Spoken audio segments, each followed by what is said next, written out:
Good job, guys. Act II ended with a joyful Romeo and Juliet secretly married. Their happiness, however, is about to end abruptly. In this scene, Mercutio, Benvolio, and Romeo meet Tybalt on the street. Tybalt insults Romeo, but Romeo, who has just returned from his wedding, remains calm. Mercutio, on the other hand, is furious with Tybalt, and they begin to fight.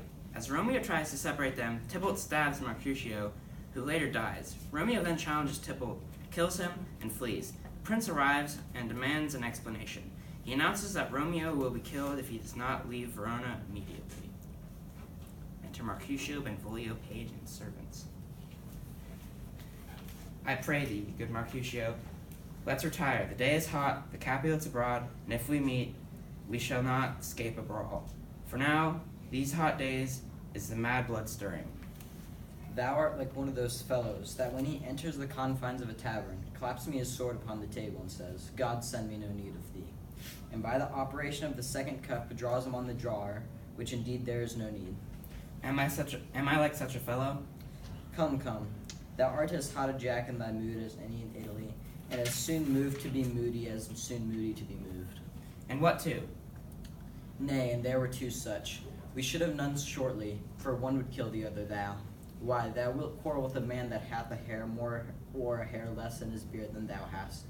Thou wilt quarrel with a man for cracking nuts, having no other reason but because thou hast hazel eyes. What eye but such an eye would spy out such a quarrel?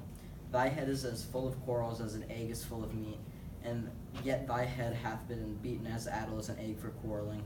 Thou hast quarreled with a man for coughing in the street, because he hath wakened thy dog that hath lain asleep in the sun. Didst thou not fall out with the tailor for wearing his new doublet before Easter, and with another for tying his new shoes with old riband? And yet thou wilt tutor me from quarreling. And I were so apt to quarrel as thou art.